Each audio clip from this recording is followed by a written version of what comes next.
Wrong number वाला प्यार episode 40 JW Marriott hotel Kolkata. शाम का वक्त देखते देखते शाम बीत गया कि तभी अनन्या अपने साथ अपने पेरेंट्स को लेकर यहाँ तक कि और कुछ जाने पहचान के लोगों को लेकर होटल आ पहुँची। अनन्या के हाव भाव बहुत ही अलग थे, जैसे आज वह किसी को जान से ही मार डालेगी। उसके चेहरे पर गुस्सा साफ साफ झलक रहा था। वह इतनी तेजी से चलते हुए जा रही थी कि जैसे कि वह अभी वीर को शूट आउट कर देगी। उसके पीछे बहुत से लोग थे, जैसे कि उसके फैमिली, रिलेटिव्स और उनके कुछ बिजनेस पार्टनर। उन सभी के चेहरे के हाव भाव बहुत बदले हुए नजर आ रहे थे। उन्हें देख कोई भी कह सकता है कि यहाँ कुछ बड़ा मैटर हुआ है। सभी के चेहरे पर अलग अलग भाव थे, जैसे कि बहुत कुछ बड़ा होने वाला है।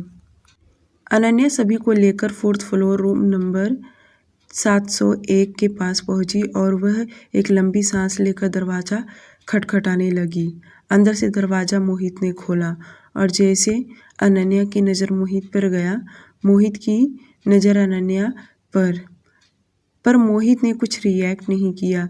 पर अनन्या मोहित को देख अपनी आंखें बड़ी बड़ी हो गई। उसे देख ऐसा लग रहा था कि उसे उम्मीद नहीं था कि यहाँ पर मोहित होगा। और जो उसके साथ लोग आए हुए थे वह सभी मोहित को देखने लगे और मोहित को देख उन्हें समझ गया कि यह तो वीर का असिस्टेंट है। अनन्या के मॉम ने कहा, नया वीर कहाँ है? तुम तो कह रही थी वीर यहाँ किसी लड़की के साथ है, इस होटल में है। अनन्या ने तुरंत अपना मोबाइल ओपन करके मैसेज दिखाते हुए बोली, मॉम ये देखिए, यह इस लड़की ने मुझे मैसेज करके यहाँ पर बुलाया है कि वीर और वह लड़की इस होटल में ठहरे हुए हैं। मैं आप लोगों से झूठ क्यों कहूँगी? जो आदमी राशि का मोबाइल लेकर गया था, उन लोगों ने उसके मोबाइल में अनन्या को मैसेज कर दिया कि वीर और राशि इस होटल में ठहरे हुए हैं और वह मैसेज अनन्या ने अपनी फैमिली, रिलेटिव सबको दिखा दी वीर की असली हरकत के बारे में। सभी लोगों का फेवर अनन्या की तरफ ही था क्योंकि वह एक लड़की है और वीर ऐसे कैसे कर सकता है। उन दोनों का एंगेजमेंट होने के बावजूद भी वह किसी और लड़की के साथ अफेयर कर रहा है, यहाँ तक कि वह अपने ऑफिस के लड़कियों के ही साथ।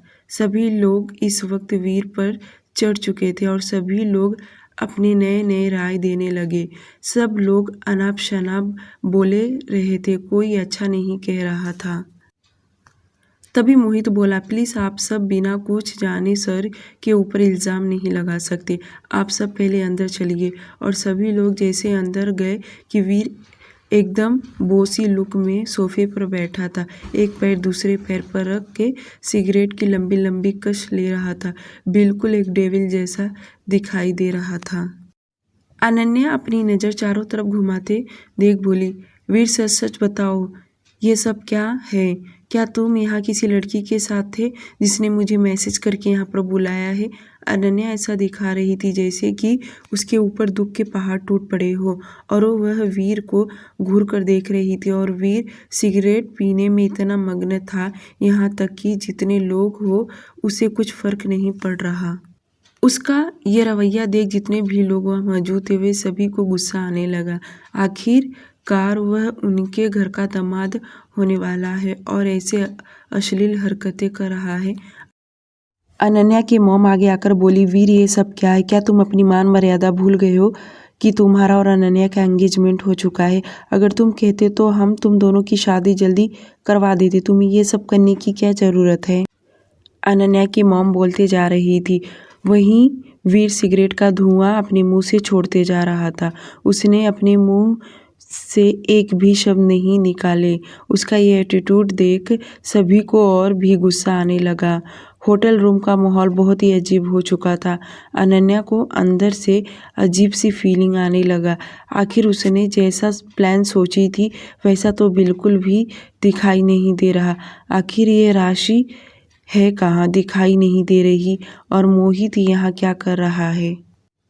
अनन्या के दिमाग में यही चल रहा था कि वीर सोफे से उठ खड़ा हुआ और मुंह मुंह का धुआं अनन्या के मुंह के पास छोड़ते हुए बोला, तुम्हें थोड़ा जल्दी आना चाहिए था, तुमने बहुत देर कर दी, वह लड़की तो चली गई। ये सुन अनन्या एकदम पीछे हो गई, क्योंकि उसे वीर के आज बोलने का तरीका बहुत अलग दिखाई दे रहा था। उसे समझ नहीं आ रहा कि वीर ऐसा पहली बार एटीट्यूड क्यों दिखा रहा है। ऐसा तो वह फैमिली के साथ कभी बिहेव नहीं करता था। वीर सिगरेट को नीचे फेंक अपने पैरों के तले दबा दिया और अनन्या के इर्द गिर्द घूमते हुए कहा, वैसे तुम्हें नहीं लगता तुमने बहुत कम लोगों को यहाँ लेकर आई हो? मुझे लगता है पूरी कंपनी के लोगों को यहाँ लेकर आना चाहिए था। आखिर उन्हें भी तो पता चले कि उनके बॉस कैसे कैसे अश्लील हरकतें करता है। इससे भी तुम्हारा मन नहीं भरता तो मीडिया, प्रेस वगैरह वगैरह जो भी होते उन सबको बुला लाना चाहिए था। आखिर यह हमारे चक्रवर्ती परिवार की रेपुटेशन का सवाल जो है।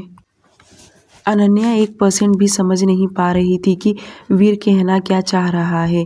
मैं इसे सबके सामने सबक सिखाने वाली थी, पर यह तो उल्टा मुझे ही अपने सवालों में उलझा रहा है। वीर ने अपनी एक उंगली से मोहित को साइन दिया। उसका साइन पाते ही मोहित कमरे से बाहर निकला और 5 मिनट के बाद वीर के दादाजी को और उसके मॉम डैड सभी को अंदर लेकर आया। यहाँ तक कि वीर के साइड से भी उनकी पूरी फैमिली आ चुकी थी।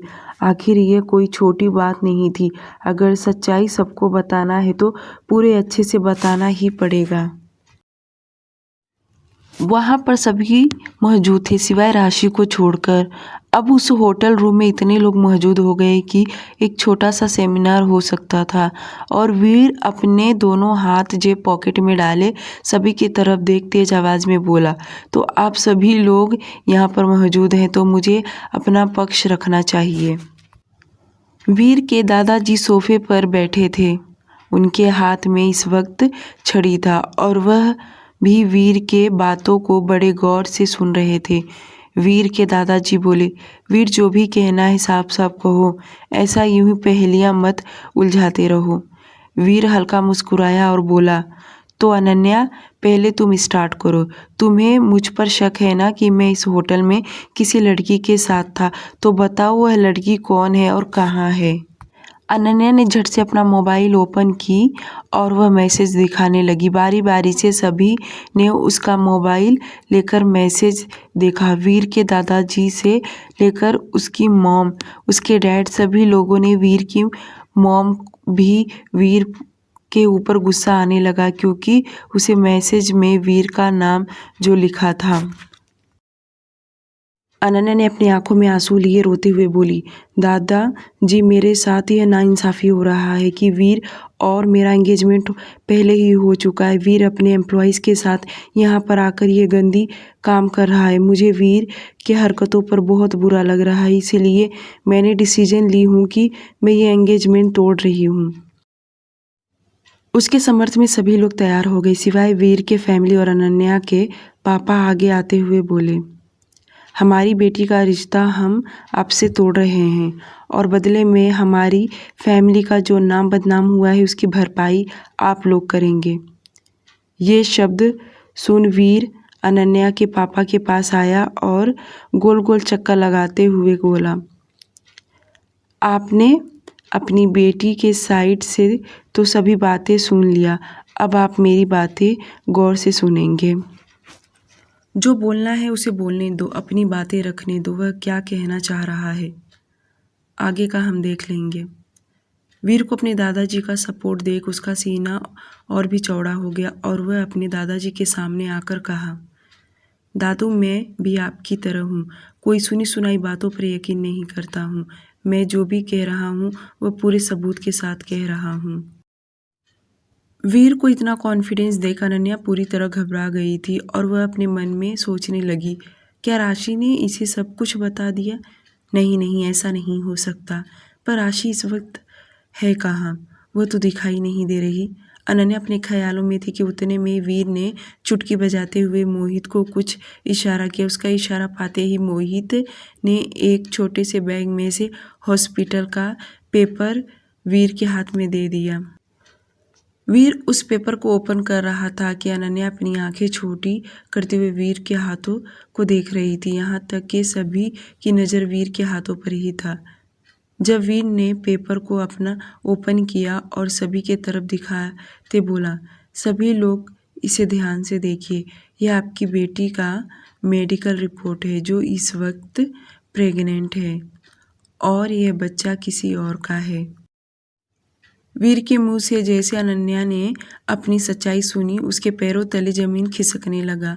वह तो सदमे में जाने के कगार पे आ गई। कभी उसने सोचा नहीं था कि उसकी सच्चाई ऐसे सबके सामने आ सकता है।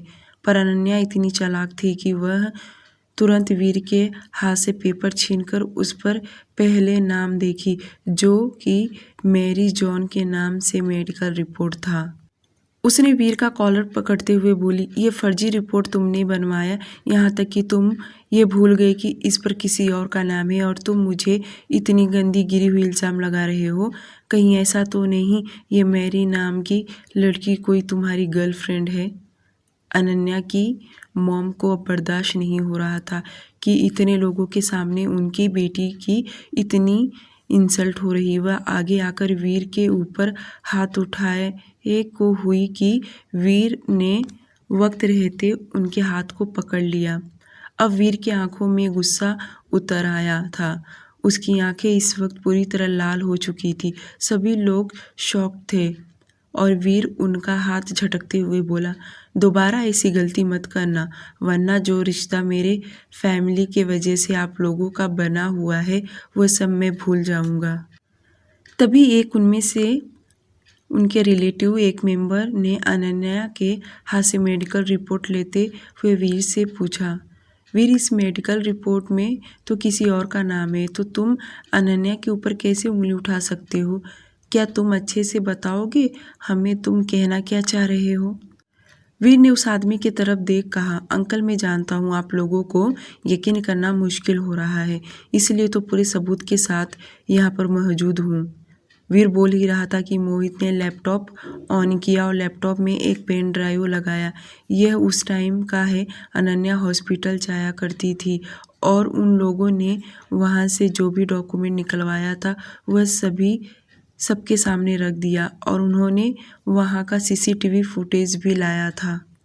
यहाँ तक कि उन्होंने एक नर्स का रिकॉर्डिंग भी किया था जिसमें वीर के कुछ आदमी उस नर्स को अनन्या का फ़ोटो दिखाकर पूछ रहे थे और वह नर्स ने कहा यह लड़की प्रेग्नेंट है, इसका नाम मैरी जॉन है। अनन्या ने तुरंत पलटी मारते हुए बोली, मॉम डैड यह सबूत झूठ है, वीर को गलतफहमी हुआ है। अब मैं आप सबको सच्चाई बताती हूँ, मेरी गर्लफ्रेंड है जो बिना शादीशुदा की प्रेग्नेंट हो गई है और वह इतना जल्दी किसी को नहीं बता सकती क्योंकि वे लोग दोनों बहुत जल्द शादी करने वाले हैं, इसलिए मैंने उसकी बहुत बार मदद की हूँ।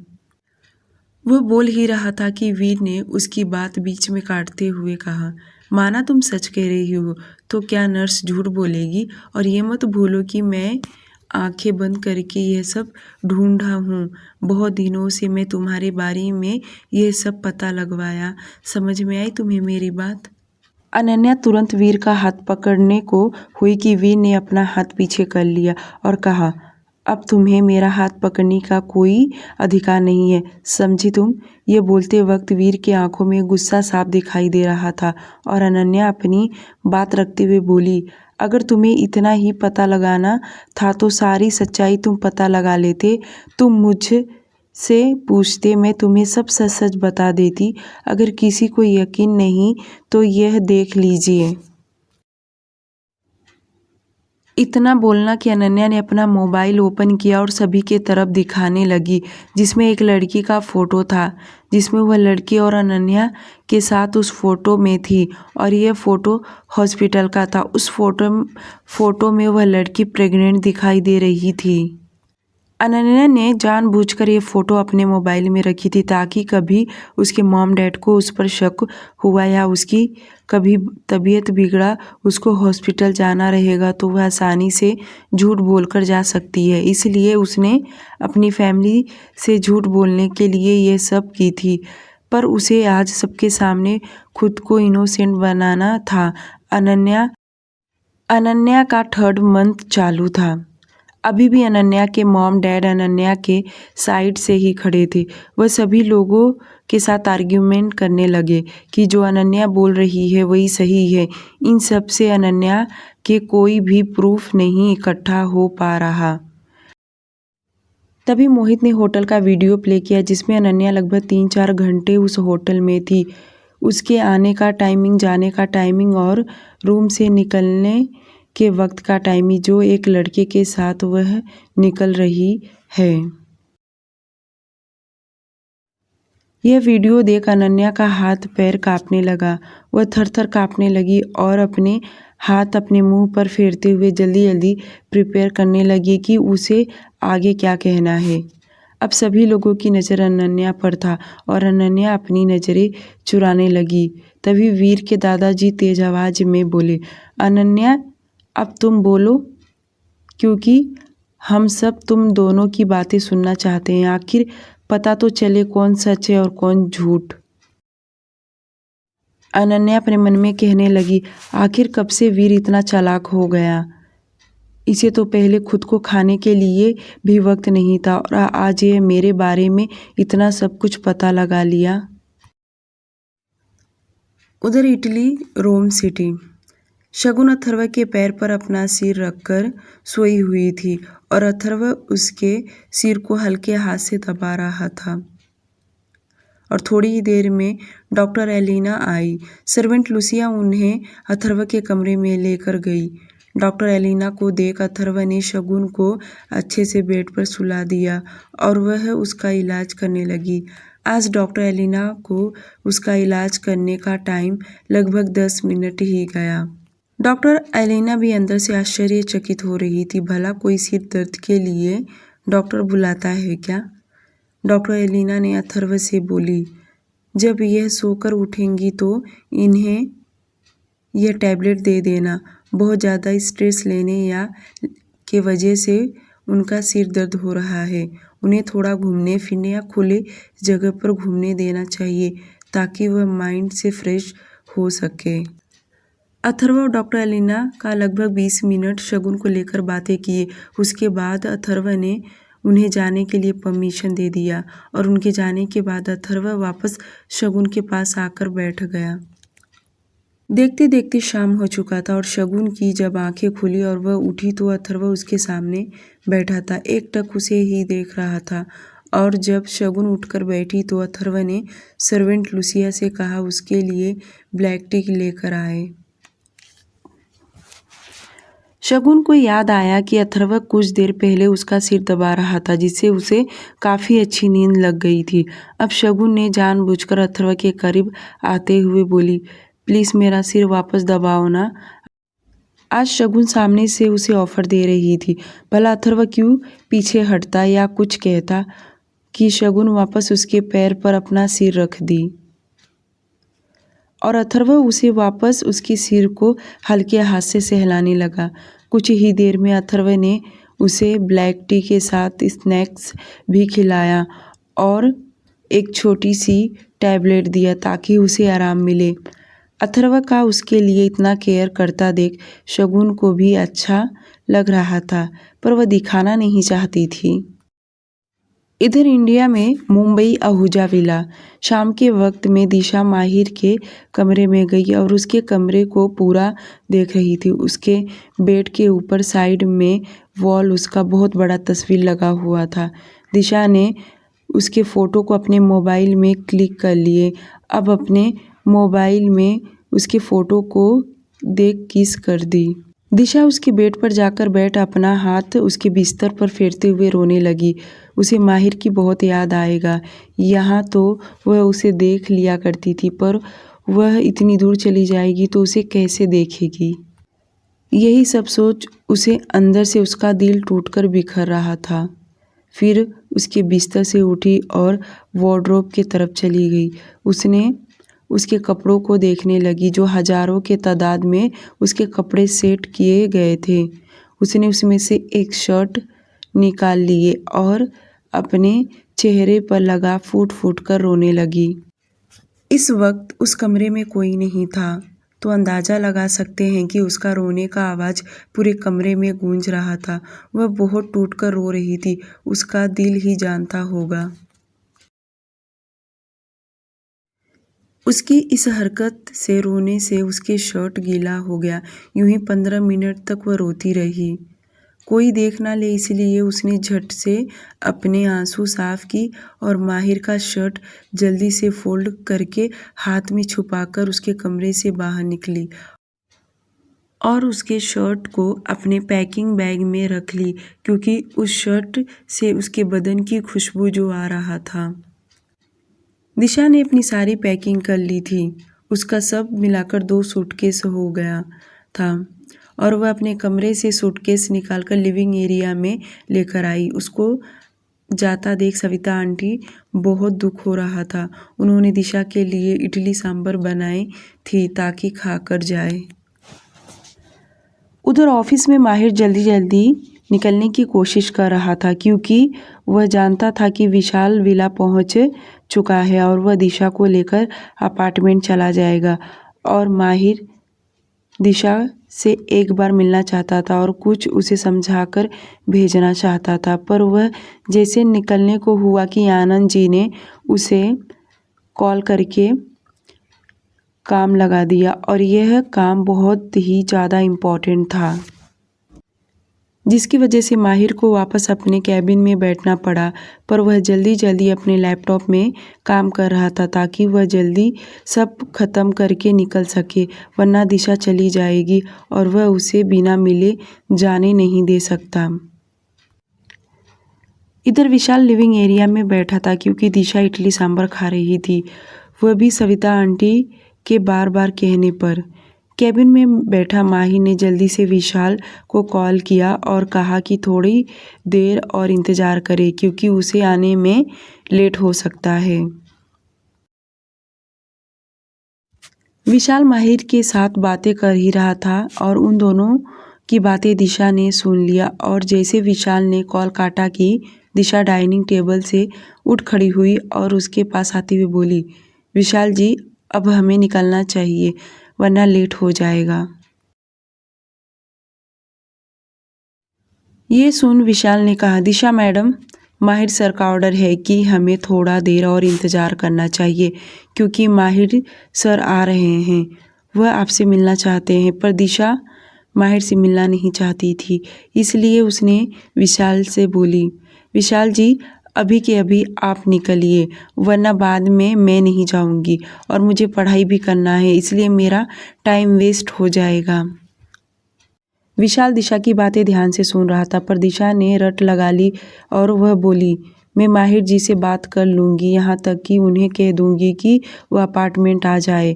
दिशा ने जैसे तैसे करके विशाल को रेडी की और वह विला से जाना चाहती थी। वह नहीं चाहती थी कि माहिर के होने से वह कहीं कमज़ोर ना पड़ जाए, क्योंकि माहिर खुद ही चाहता है कि वह यहाँ से चली जाए, इसलिए वह रहे ना रहे क्या फ़र्क पड़ता है। दिशा रोते हुए कार में जाकर बैठ गई और फ्रंट साइड विशाल बैठ गया और ड्राइवर ने कार चलाना स्टार्ट कर दिया। दिशा रास्ते भर खिड़की से बाहर देखती रही। उसकी आंखें नम था, पर वह रो नहीं सकती, क्योंकि विशाल माहिर को बता देता, इसलिए उसने अपने आंसुओं को दबाकर रखी थी। वेस्ट बंगाल कोलकाता। अनन्या तो भूत बने खड़ी थी। उसे समझ में नहीं आ रहा कि वह क्या रिएक्ट करे। उसने अपनी आंखें बंद की और कुछ सोचते हुए झट से अपनी आंखें खोली और सभी की तरफ देख बोली, मॉम, डैड, अंकल, आंटी, वीर सिर्फ मुझ पर ब्लेम कर रहा है। उसके पास कोई भी प्रूफ नहीं कि मेडिकल रिपोर्ट किसी और का है, और तो और यह जो होटल का वीडियो है, ये मेरी फ्रेंड का बॉयफ्रेंड है। वह प्रेग्नेंट है, उससे मैं बात करने गई थी। वह जल्द से जल्द शादी कर ले, बाकी कुछ नहीं। तभी उन सब रिश्तेदारों में से एक आदमी सामने आकर बोला, तुम जो कह रही हो हम मान लेते हैं, और तुम होटल रूम में गई और 3-4 घंटे के बाद निकली। ये कौन सी तुम्हारी मीटिंग चालू था? क्या समझाओगी तुम हमें? बातें तो कैफेटेरिया में भी हो सकती सकती थी, यहाँ तक कि तुम्हारी फ्रेंड भी वहाँ मौजूद हो सकती थी, पर नहीं है। अनन्या को अब डर लगने लगा कि सभी लोग वीर के बातों पर यकीन करने लगे हैं। अब सब मेरी बातों पे कोई यकीन नहीं करेगा, इसलिए उसने नया चाल चलते हुए बोली, हाँ, मैं 2-3 घंटे होटल के अंदर थी क्योंकि मेरी फ्रेंड जो है उसकी फैमिली उन्हें एक्सेप्ट नहीं कर रही थी। इस वजह से उसका बॉयफ्रेंड भी पीछे हट रहा था, तो मेरी फ्रेंड ने मुझे भेजा था कि मैं जाकर उसे समझाऊंगी ताकि बच्चे को बाप का नाम मिल सके। अगर आप लोगों को यकीन नहीं होता है तो मैं अभी उसे कॉल लगाकर सब क्लियर कर देती हूँ। इतना बोल उसने अपना मोबाइल ले एक नंबर उसने डायल कर दी। लगातार रिंग जाने पर कॉल रिसीव हुआ। सामने से कोई कुछ कहता कि अनन्या तेज आवाज़ में बोल पड़ी, हेलो मैरी, मैंने तुझे बताया था ना, तेरे उन सब मैटर में मुझे मत इन्वॉल्व कर, नहीं तो मेरी फैमिली मुझ पर शक करेगी। आज वही हुआ है, ले सबको सच सच बता। कॉल की दूसरी ओर से एक लड़की का आवाज़ आया और वह बोलना चालू की, नमस्ते अंकल आंटी, अनन्या से ही बोल रही है। मैं प्रेग्नेंट हूँ और मेरी अभी तक शादी नहीं हुआ है और मेरा बॉयफ्रेंड शादी करने से पीछे हट रहा है। अनन्या मेरी बहुत हेल्प की है। आज के ज़माने में अनन्या जैसा दोस्त मिलना मुश्किल है। अनन्या की मॉम पूरी बात भी नहीं सुनी और गुस्सा करते हुए आंख दिखाते बोली, वीर चक्रवर्ती, तुमने जो मेरी बेटी के इज्जत का मजाक बनाया है ना, अब तुम देखो मैं तुम सब लोगों का क्या हाल करती हूँ। पूरे समाज में तुम लोगों का नाम बदनाम नहीं की तो कुसुम चटर्जी नहीं।